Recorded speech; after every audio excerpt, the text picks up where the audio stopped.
It's Saturday again. You've spent the last 5 hours scanning the deepest corners of the internet, looking for another unnecessary project car to fill the immeasurable void of your existence. Binge-watching Initial D has left a burning desire to prove yourself as the next Takumi Fujiwara of your neighbourhood. The goal? A cheap, rear-wheel drive, naturally aspirated, driver-focused sports car. Power's not the game, but balance. With Fujiwara's choice, the AE86, commanding north of 20 grand, you're left no choice but to start your own legacy. The obvious choice here is to get yourself an MX-5, also known as the Miata or Unos depending on where you're situated. But what if I told you the MX-5 may not be the answer?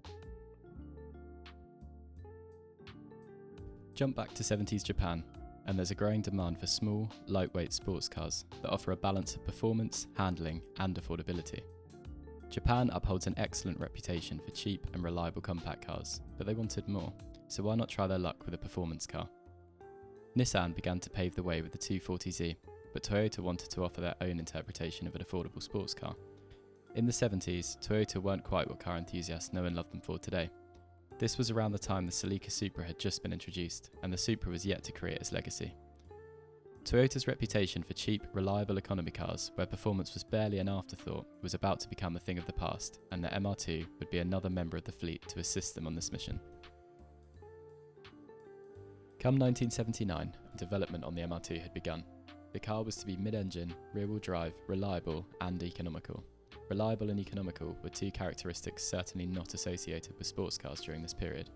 British equivalents were known for being a significant compromise when compared with an economy car, making them inaccessible to many. Toyota and many other Japanese manufacturers felt this simply didn't need to be the case. Only one car can be in a class by itself. Only one car can put together the power of a... Fast forward to 1984 and the first generation of MR2 was released.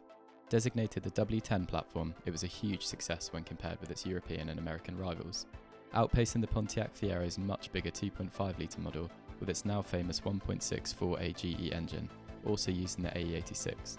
The MR2 was quiet, refined and praised for the simple fact it just works, which was a lot more than could be said for its rivals of the time.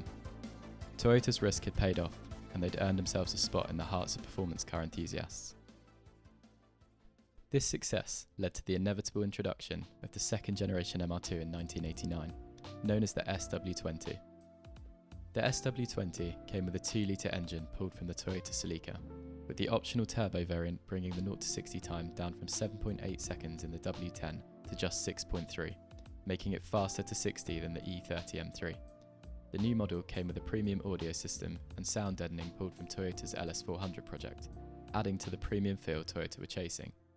The SW20 was the favourite of the three and remains the favourite to this day, despite early models developing a reputation for snap oversteer and dangerous unforgiving handling characteristics. The car was widely favoured as the best MR2 generation by a huge margin.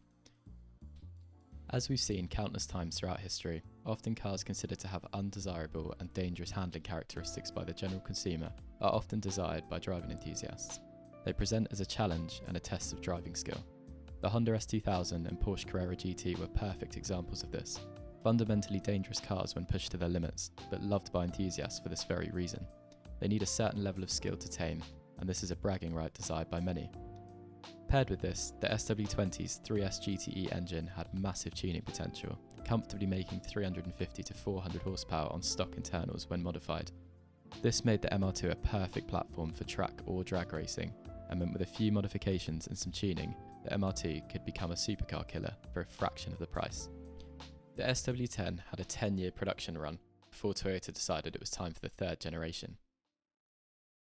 Releasing in 1999, known as the ZZW30, the third generation was a huge shock to MR2 fans. The car had been shortened by 29 cm and lost its turbo option. The third generation was smaller, lighter and less powerful than the SW10. Toyota had pivoted their aim and targeted the giant of the lightweight sports car market. Toyota wanted their MR2 to compete with the MX-5. This is where the problems begun. The third generation of MR2 drove fantastically as a lightweight sports car. Some even consider it a better car than its MX-5 rival. This, however, wasn't enough for MR2 fans who were left hugely disappointed. The previous generation had become a refined powerhouse with endless tuning capability. The new formula wasn't at all a bad one, it was just so different from the previous generation that the third and final generation of MR2 has since been labelled as the one to avoid by many. Personally, this begs the question, would the third generation MR2 have outclassed the MX-5 in status and sales, or even come close to matching its success if Toyota had simply named the car something else entirely? The car was known as the MRS in Japan, but kept the MR2 name throughout Europe. But even the MRS name still suggested that the cars were along the same bloodline and created the expectation that the third generation would follow the conventional development path: more power, more luxury, and more performance. Was the sole cause of its demise the fact that the MR2 wasn't what fans were expecting, so it was rejected without fair consideration? This is a very similar situation to Mazda's RX-7 versus RX-8 situation in the early 2000s, but that's one for another video. 25 years since its release, and some enthusiasts seem to be realising that the third generation is in fact an excellent car in its own right, with the only major drawback when compared with the MX-5 being the abundance of aftermarket support for the MX-5 due to its popularity. This doesn't stop people from lusting over the second generation far more than the third. The demand also reflects in pricing. A turbo SW10 in very good condition can command north of £10,000, whereas a newer third generation can be found in excellent condition for less than £4,000, with some rougher examples around the £1,000 mark. They have become hugely accessible on a low budget and offer nearly all the charm of an MX-5 at a slightly cheaper price, all with an exotic engine setup. Many would argue that the MX-5 is a better looking car, but with the two main differences between the rivals coming in the form of beauty and engine placement, opinions on these variables are entirely subjective, with a mid-engine layout being the favourable option to many. This does unfortunately mean that working on the MR2's 1ZZFE engine is a little bit more of a task, as it isn't as easy to access as the MX-5's 1.6 and 1.8 options. But what the MR2 lacks in accessibility is made up for in interior quality when compared with the NA and NB MX-5 variants. The MR2's interior is nothing incredible by today's standards, but is still a significantly nicer place to be than the MX-5. When discussing performance, the two cars are fairly close, with the MR2 winning the power-to-weight ratio war by a tiny margin. The main difference between these two being the engine placement. With the MR2 being mid-engined, it is known to be less forgiving and require more accuracy to drive at its limit when compared with the MX-5. This can be seen as a positive or a negative depending on the buyer's desires and skill level. Stock for stock, the MR2 is stiffer, has more lateral grip and rewards a very different style of driving. If you're after a low grip, playful chassis, the MX-5 may be the way to go. But if you're after optimal grip and more of a challenging drive, the MR2 may be the cheap driver's car to answer all your prayers.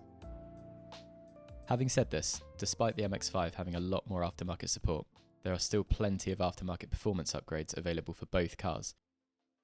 If you're prepared to part with some cash, the handling characteristics or straight line performance of either car can be altered dramatically to suit your needs, making both options an excellent choice for most applications. There's a lot to love about the forgotten third generation of MR2. Perhaps if you can see past the onslaught of disappointed comments telling you that you should have bought an SW10, the third generation may just be your unique answer to Fujiwara's AE86.